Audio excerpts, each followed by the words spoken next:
नमस्कार शेतकरी मित्रांनो. तर मित्रांनो, आजच्या या व्हिडिओमध्ये तुम्हाला सांगणार आहे, जर कोणाला किंवा कोणी तरुण मित्र असतील त्यांना जर बंदिस्त शेळी पालन करायचं असेल तर बघा, बंदिस्त शेळी पालनामध्ये सुरुवातीला तुम्ही शेळ्या कुठून खरेदी केल्या पाहिजे एक माझा अनुभव तुमच्याबरोबर शेअर करतो, जेणेकरून येणाऱ्या काळात तुम्हाला जर बंदिस्त शेळी पालन करायचं असेल तर तुमच्यासाठी हा व्हिडिओ खूप चांगला होणार. बघा, सुरुवातीला आपण संपूर्ण तुम्हाला एक 2-3 ऑप्शन देणार याच्यामध्ये की एक तशा पद्धतीने जर तुम्ही एक बंदिस्त शेळी पालनामध्ये शेळ्या सेट केल्या तर मग तुम्हाला येणाऱ्या काळात अडचणी येत नाही किंवा सुरुवातीला अडचणी कमी बघायला मिळेल. सुरुवातीला जर बघण्यात झाला मित्रांनो, तर माझं फिरस्ती आहे, पण कोणाला जर बंदिस्त करायचं असेल तर 100% तुम्ही बंदिस्त करू शकता. सुरुवातीला जर तुम्ही तुमच्याजवळ पाटीपासून जर सुरुवात करा, थोडा जर वेळ असेल तुमच्याजवळ बरं का. आता काही शेतकरी मित्रांना किंवा तरुण मित्रांना लवकर प्रॉफिट पाहिजे असतो, पण जर तुमच्याजवळ वेळ असेल थोडाफार किंवा तुम्हाला एक वेळानंतर प्रॉफिट मिळालेला चालेल तर बघा, त्याच्यामध्ये तुम्ही मग पाटी घ्या 4-4 महिन्याच्या, सर्वसाधारण 4-4 महिन्याच्या पाटी घ्या खाली. त्याच्यापासून चांगल्या मोठ्या मापाच्या सुद्धा बघू शकता, ही जे पाट आहे तर ह्या अशा पद्धतीच्या तुम्ही एक पाटी खरेदी करू शकता. त्याच्यानंतर त्या पाटी एक क्रॉस तुमच्या फार्मवरती आल्याच्यानंतर होईल, तोपर्यंत त्यांना एक सारा पाणी एक तुमच्या इथं सेट होतो आणि जे येणारा वेत आहे किंवा मिळणारा जो तुम्हाला त्याच्यापासून एक वेत आहे त्याचा सुद्धा तुम्हाला सुरुवातीला त्याचा एक अनुभव येत असतो. आणि याच्यामध्ये जर तुमचं एक असेल की एक आम्हाला सुरुवातीलाच एक शेळ्याच घ्यायच्या, तर बघा, सुरुवातीला सांगितलं तुम्हाला काही व्हिडिओमध्ये सुद्धा सांगितलं की सदृढ शेळी एक बाजारामधून बंदिस्त करायचं असेल तुम्हाला तर सदृढ शेळी कधी खरेदी करू नका, जेणेकरून ती काय होती मित्रांनो, तुमच्याजवळ आली आणि सदृढ शेळीला तुम्हाला जास्तीत जास्त पैसा सुद्धा मोजावा लागतो बाजारामध्ये, आणि पैसा जास्त गेला तुमचा तर त्याच्यामध्ये काय होत असतंय, मग ती तुमच्याजवळ येऊन तेवढा पैसा तुम्हाला परत देत नसते. म्हणजे तुमच्याजवळ येणार ती त्याची एक क्वालिटी दिवसेंदिवस खराब होणार. तर बघा, त्याच्यामध्ये तुम्ही एक सर्वसाधारण खाली शेळीपासून एक तर माझ्या मते किंवा एक माझा अनुभव सांगतो, तशा पद्धतीने एक खाली शेळीपासून सुद्धा तुम्ही एक सुरुवात करू शकता. म्हणजे येणाऱ्या काळात तुम्हाला अडचणी कमी येईल किंवा तुमच्या जवळ लवकरात लवकर ती शेळी सेट होईल. म्हणजे बघा, सुरुवातीला अनुभव कमी असतो आणि अनुभव कमी असल्या मित्रांनो तर अडचणी जास्त येतात. सुरुवातीला अडचणी जास्त येतात आणि त्याच्यामध्ये मग काय होतं, शेळ्या सेट होत नाही, शेळ्या सुधरत नाही, दिवसांदिवस शेळ्यासुद्धा खराब होत चालतात.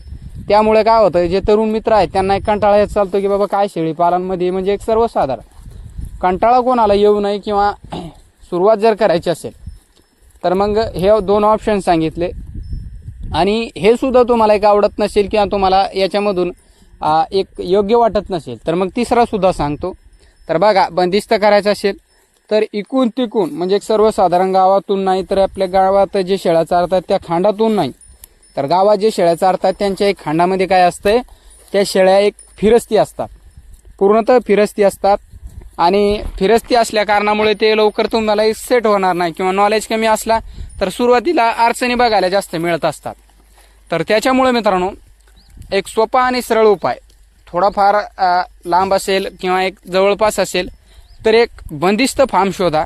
म्हणजे जे शेळी पालन करत आहेत जवळपास कोणी असेल तर तुमच्या एक सर्वसाधारण जवळपास म्हणजे 40-50 किलोमीटरवरती सुद्धा असतील तर तशा पद्धतीचा एक बंदिस्त फार्म असेल तर तशा पद्धतीचे एक तिथे भेट द्या आणि तिथून शेळ्या जर तुम्ही खरेदी केल्या तर ते सुद्धा शेळ्या तुमच्याजवळ सेट होऊ शकतात.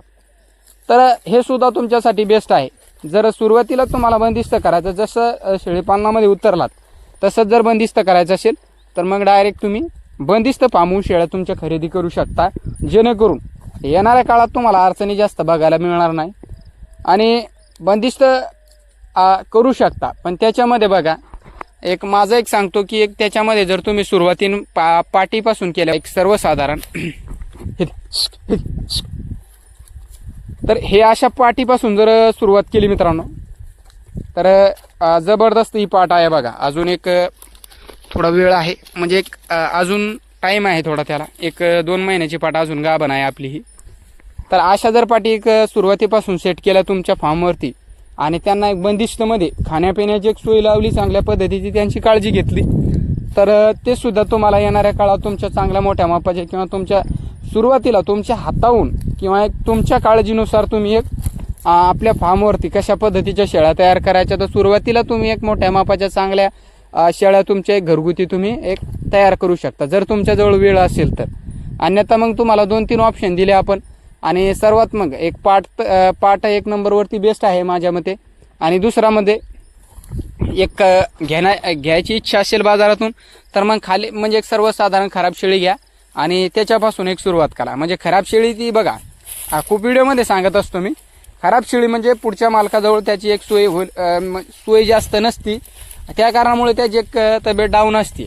आजारी घेऊ नका किंवा एक त्याची एक तब्येत बघून घ्या की शेळी आजारी आहे का काय, तर तशी एक काळजी घ्या. तर ती शेळी पुढच्या मालकाजवळ जास्ती सोय नसते, त्या कारणामुळे त्याची तब्येत डाऊन असते. आणि तुमच्याजवळ जर ती शेळी आली आणि तुम्ही बंदिस्तमध्ये सुद्धा त्यांना चारा टाकला तरी सुद्धा तुमच्याजवळ ती शेळी सेट होत असते. तर बघा मित्रांनो, आणि एक सर्वसाधारण तिसरा म्हणजे तुम्ही एक कोणत्याही फार्मला व्हिजिट करा आणि त्याच्यावरून सुद्धा तुम्ही एक शेळ्या खरेदी करू शकता. तर कोणालाही सुद्धा एक बंदिस्त करायचं असेल तर संपूर्ण माहिती आपण सांगितली, याच्यामध्ये एक माझा अनुभव तुमच्याबरोबर शेअर केला. जर करण्याची इच्छा असेल तर अशा पद्धतीने करा. येणाऱ्या काळात तुम्हाला अडचणी कमीत कमी बघायला मिळेल मित्रांनो. तर कसा वाटला व्हिडिओ नक्की कमेंट करून सांगा. आणि व्हिडिओ आवडला असेल तर व्हिडिओला एक लाईक करा.